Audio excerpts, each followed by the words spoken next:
it's much easier to trade with Luka Doncic than it is to trade with Messi. And through Veriswap, I was able to have this security of trading with people I don't even know. So there's a 1 in 4 chance this used to be my card back in like 2021. I'm not sure how the other communities are, but the soccer community is so tight that you know everyone. Welcome to episode 4 of the Trade Talk. Today we have Matthew from the Czech Republic, who is one of our Veriswap users. How's it going, Matthew? I'm good. How are you? Good? Doing well, doing well. I saw that you had done a lot of trades on Veriswap.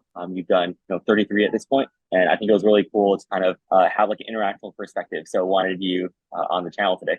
Well, as I said, I really appreciate your app because I've realized maybe 3 years ago, especially sports cards were very popular. You could trade at very high values and everyone was like really into it. And now recently, I just found a lot of, I guess, happiness from just trading. And it's really hard to trade when you don't know the people. So you only trade with people that have connections. And through Veriswap, I was able to have this security of trading with people I don't even know, and having the safety of getting the cards that I really wanted without thinking, is the person going to send it? Are they not going to send it? Is the card going to be in a bad shape? Is it going to be fake? These things are all questions that have always been in my mind when trading internationally. And I'm from Czech Republic, so I have a friend in the US, Jimmy, who helps me receiving cards, but I'm still here in Czech Republic.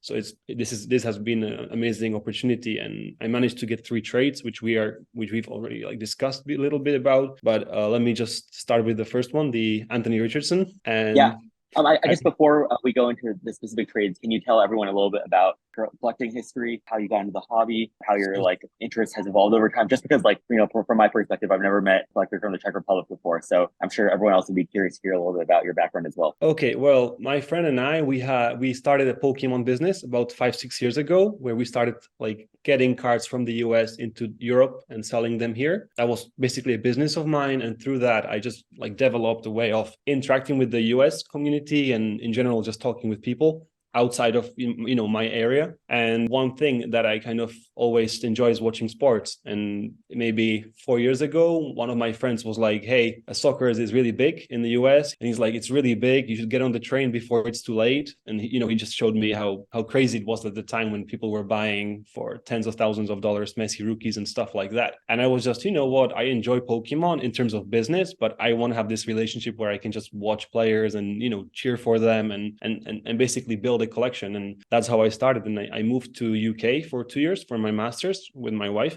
And at that point, it was so easy to, in the UK to access cards. I got a lot of Beckham cards. I started with the Beckham collection, and I started to speak more and more with the US community, with the UK community, just in general, international people. And I just realized about what are the different trends, what mistakes I've made in the past of trying to acquire all the Beckham cards when there's no investment potential in that. In a way, you just spend a lot of money trying to have all the cards, and in a way I just got into this idea of trying to, it's similar maybe to other sports like baseball and American football, where you just pick your young players, your rookies, and you just try to buy low numbered cards, nice looking cards like gold prism and stuff like that, and just enjoy how they play. I have a huge Phil Foden card that has started off my whole collection. It's a huge pristine 10 Foden 2019 prism. And yeah, that's maybe how I started. And then I tried here in my country to make it more popular, but unfortunately there's not that many people that are so enthusiastic about it. That's why I'm so much more connected and talking with people across the borders in general. And I'm happy about the app of Veriswap because it gives me the opportunity to really do that. Just meet a lot of people that have cards that I want, and then possibly I have cards that they want, and that's about it. That's how I've started. Yeah, it's interesting to kind of hear how a journey from you started to present day. How big is the collecting community in the Czech Republic? It's huge for other sports like ice hockey. It's big for that. But in all the other sports, basketball, baseball, American football, soccer, or football, whatever you want to call it, are very small here. And the reason is people are just not willing to pay for cards. They have this a monopolized market where when they buy a card, it costs nothing because it's paper. But when they sell a card, they put it on eBay. So they don't care, right? They're still one way and the other way. So it's very small here. It's very undeveloped. So, looking at the world trend of America, Asia, all the other markets, I hope that we are behind, but maybe in a few years, then we'll be able to not catch up, but hopefully this, the general trend of collecting is going to get more popular here. I see. Yeah, it's usually like in these smaller markets, there's like faster opportunity for growth, but at the same time, you kind of need kind of like that initial push to get started, right? And Yeah, I think that's how I do it. So accessibility is a huge part of it. Yeah. No, that's awesome. Let's go a little bit into your trades. Let's talk yeah. about the first trade. The first trade that we have on screen is the 2023 Anthony Richardson White Sparkle for a Purdy and Joe Burrow card. From the perspective of an international collector, I was kind of surprised to kind of see you trade into American football. Can you tell me a little bit about the rationale behind, like, why you did this trade? What was interesting about this trade to you? Yeah, this year is my first time I traveled to the US for a card auction in Atlanta. It was amazing, and I went there with it. I met a lot of people there, like even big people like who are internationally on Instagram, and they're like popular soccer people. And I just realized like I have these beautiful cards of Musiala and like big prospects, big rookies, but nobody cared. And I just saw how everyone was trying to buy all the Purdy's and CJ Strouds and basically everything else than soccer. And that's why it kind of opened my eyes, and I realized I need to get more into other sports, maybe not as a fan, but just in terms of investment, in order to have like more options to trade. Like to get a nice Messi card, I think it's easier to trade an American football QB rookie in a low number like Prism than to trade let's say Musiala or Florian Wirtz, who is in one of the best current prospects. At least that's my opinion. So that's why I made that trade. I traded my Musiala Contra, which is number 29 Musiala rookie card, Obsidian, for the Anthony Richardson, which in my opinion was a great trade up for me. And then I just had so many offers on Veriswap that I was, given a free choice. And one of the choices was the Burrow 101 and the Purdy, which I think are both great cards. Purdy is a great card in terms of current market, and Burrow for me is a card I can keep and just wait for him to have a good, successful season again, which should come very soon.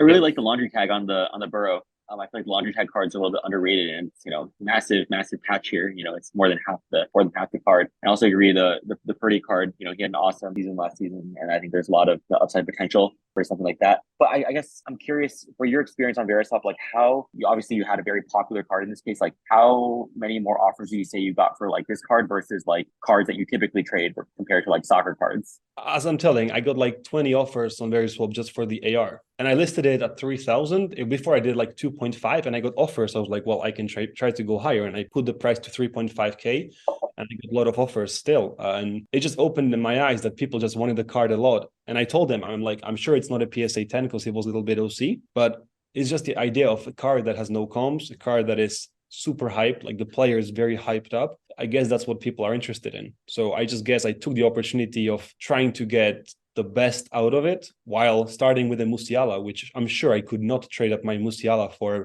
101 Burrow and a Purdy. So I guess that's what that trade was about. It was just a great use of opportunities and just understanding that the market is currently not about soccer, but currently, American football is definitely way easier to work with if you want to, get some kind of an upgrade or just trade your way up, I guess.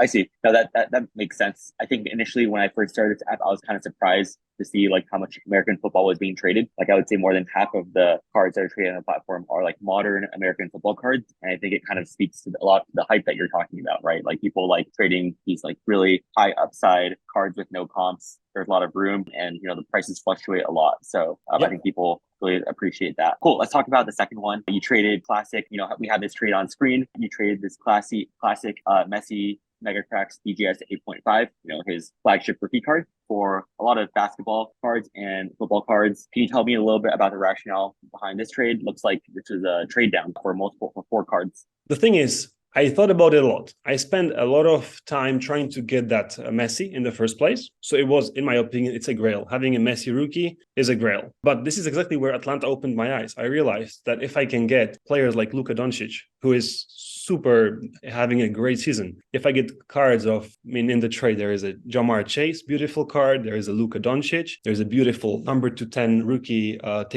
Jason Tatum, and other cards, then it just has way more potential. So I have a beautiful Messi card that at the moment was selling pretty cheap if I compare it to maybe a few months ago. Whereas on the other side, I have 4 cards that have individual potential. And I can, again, similar as with the AR, I can get offers, nice offers for my Tatum from someone who, collects Celtic, who collects Tatum. I can get great offers just for the Luka. And in the end, when we get to the third trade, I ended up getting the Luka in the Mbappé trade at 5,000 trade value. So in the end, I traded it at 4,000 inside the Messi, and I was able to get it at 5,000 for the Mbappé, which again is, in my opinion, a trade up. And it's just again it was the using of the opportunity of thinking that I know that currently at this moment, it's much easier to trade with Luka Doncic than it is to trade with Messi. Unless, you have some amazing card or you have something currently from the MLS, because I know that the MLS soccer has been very popular in terms of the on-card Messi autographs, which I completely messed up on by not getting any of the redemption cards myself. So that was the logic behind it. The logic of just getting more options and just having a higher potential and keeping a grail card that I know is beautiful is going to sit there, but it attracts only a certain amount of people to do trading with, if that makes sense. Yeah, no, that's very interesting. I mean, you kind of traded from like a grail flagship card, something that is very stable, is something that like has a lot more upside potential and like a lot more flexibility and value, right? For example, like I think the League of Contenders finals ticket, that card has a lot more, how do I explain it? Like much more subjectivity and value. Same with like the Tatum rookie out of 10, right? Like I think those cards, they have a lot more wiggle room. Whereas, you kind of like look at the Messi rookie and it's like, okay, like that one is 6,000 on the dot, right? What's really interesting, Raymond, is there's a person who made the trade with me for the Mbappe. I've seen on Instagram, this was completely I think accidental, but I've seen him send the card to someone who cleans card. So I've seen my Luka slab being cracked open, cleaned, and now they're trying to submit it again. So, if the guy who traded with me gets a 10-10 on the Luka, then that's the absolute biggest deal of the year. And I'm really rooting that he gets it. But that's what I assume the guy that made the trade with me for the big Mbappe is going for. Because he got cards that were not PSA 10s, he got cards that were PSA 9s. And I assume that he's trying to now get them clean because, there are services that like clean cards and just like try to get them a little bit, nourished up? Or is that the word, nourished up, I guess? Yeah, so I guess that's the play. So that's it. Oh, interesting. The other trade. Yeah, I think maybe this collector kind of saw the opportunity to see, authentic card, numerical grade, right? Kind of like get a bump on that. So no, I think this is really cool. I think not only in terms of like flexibility and value, but also, you kind of get some rare football cards as well, right? Like the Nike swoosh logo. I think is really cool. Looks like it's a vertical booklet, which I personally have not seen before. I've only seen horizontal booklets. And the Gronkowski playoff contenders. Awesome card. Cool. Let's go to trade number 3. This is the big one. So we see a Mbappe camo in a PSA 10 for a big trade up from you for a lot of cards, but main ones being here are the Luka, the Jamar Chase. So key thing is you see a lot of these cards being retraded. Yeah. Can you tell me a little bit about why you did this trade?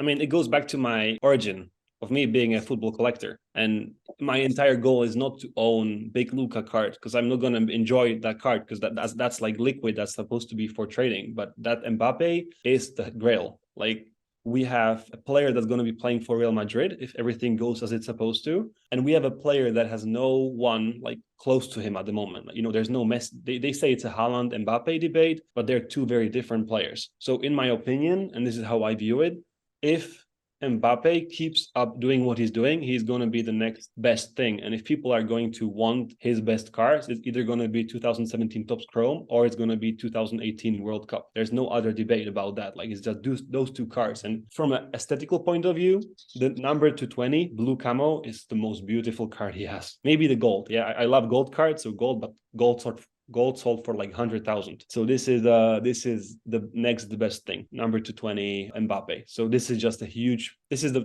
time when I got a grail card. I'm going to hold it and just wait until whatever Mbappe brings. Because I mean, that this is something when I see so much potential just by having that card. Whereas I could have potentially made more by trading up those cards that you mentioned, like the Luka, who's having a great season. I could have traded up the Jamar. I've traded like maybe how can you see the number of cards I traded for the Mbappe? Is it like 15 or 12? It was 24.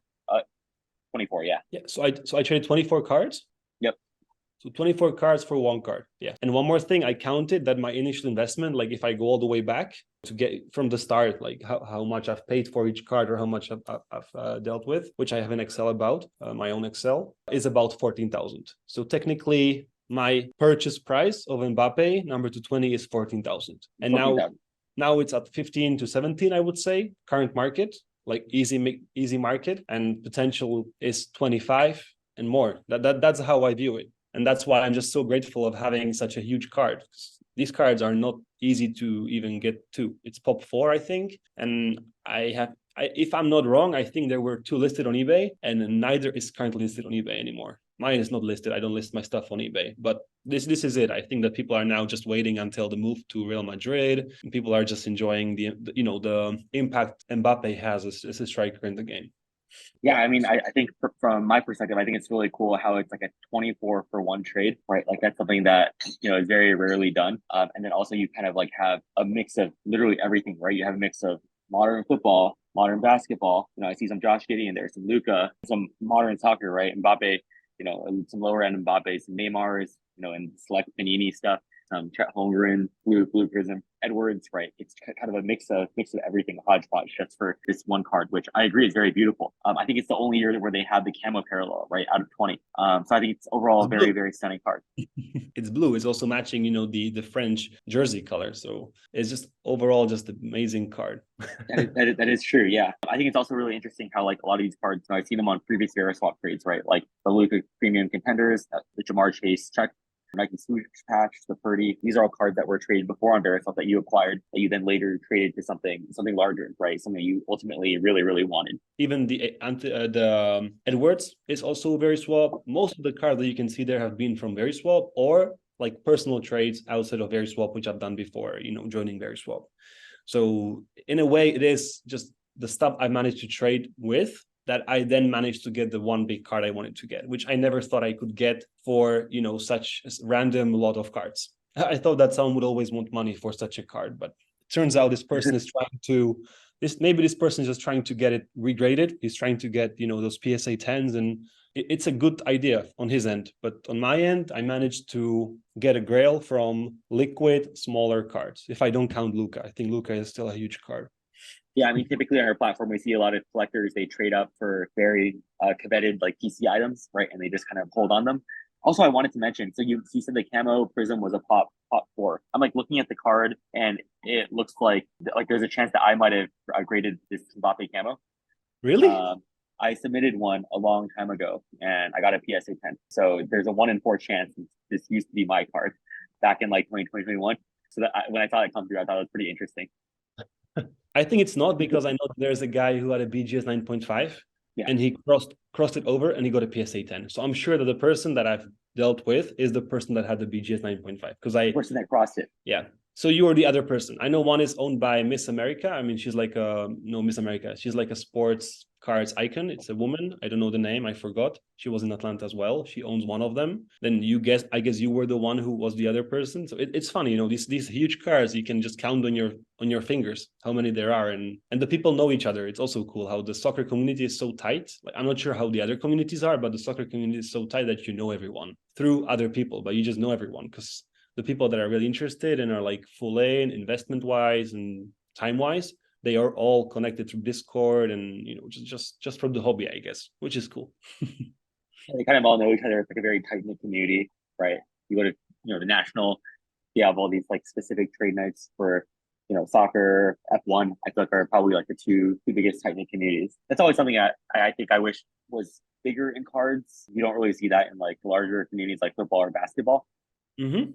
But it's always cool to kind of see that. Can I ask, what are your thoughts about soccer as a sport in terms of investing and just collecting for the 2026 World Cup? Do you think that in USA is the World Cup event going to, I'm not saying bring a hype, but do you think it's going to influence the market? I think it's going to influence the market for sure, mainly based on like the narrative that people will tell about how the World Cup will like affect the card prices. But in terms of like, I guess whether or not people will like truly PC soccer cards, I think that could go either way, right? But like I think in terms of like the narrative and popularity of cards, at least in the short run, you definitely see that increase. You kind of see that with like even like non-World Cup events, right? Like people, they kind of like to tell a story around, these larger soccer cups influencing card prices, performance influencing prices, right? But I think it to be determined whether or not that'll actually have like any long-term impact. That's my opinion. Okay. I agree with you. I'm just interested about it. Like I started with the idea of 2026 World Cup, and now I'm just all in, watching all the games. My favorite player is Phil Foden. I think he's one of the world's best players right now. And yeah, I hope the market will see that too, because currently at the moment, the market is not reflecting at all, Phil Foden as a player individually, or Bukayo Saka. They're only reflecting what the current most trendy rookies are, like, Exactly. random names, or players like Messi, legends like Thierry Henry, Ronaldo Nazario, just those Yeah. huge names. Maradona, those have value. But players like those great players like Ozil, Mesut Ozil, and those guys, their value is very little, like very small compared to how successful their careers were. That's how I would kind of try to label it, which is interesting to see. Yeah, there's a difference between like I guess the actual performance versus like the card values or like card popularity, right? That's kind of always been surprising to me as well in other sports too. Cool. Well, it looks like we're running short on time. But Yeah, Matthew, any last words where people can find you, people can connect with you? I guess through Instagram, Soccer Cards CZE. That's the one. I post there my cards. I'm always up for some trades, same as on Veriswap. But I'd like to use Veriswap as a middleman because I just find it secure and a good way, to, how do you say, not just try and see what happens, but just know how it's going to work out. Awesome. Well, we really appreciate you being on today, Matthew. And we appreciate you being a member of the Veriswap community. For those of you guys who want to follow him to learn a little bit more about soccer, Czech Republic, stuff like that, feel free to send a message. Sounds good. Take care, Cool. Raymond. Bye. Easy.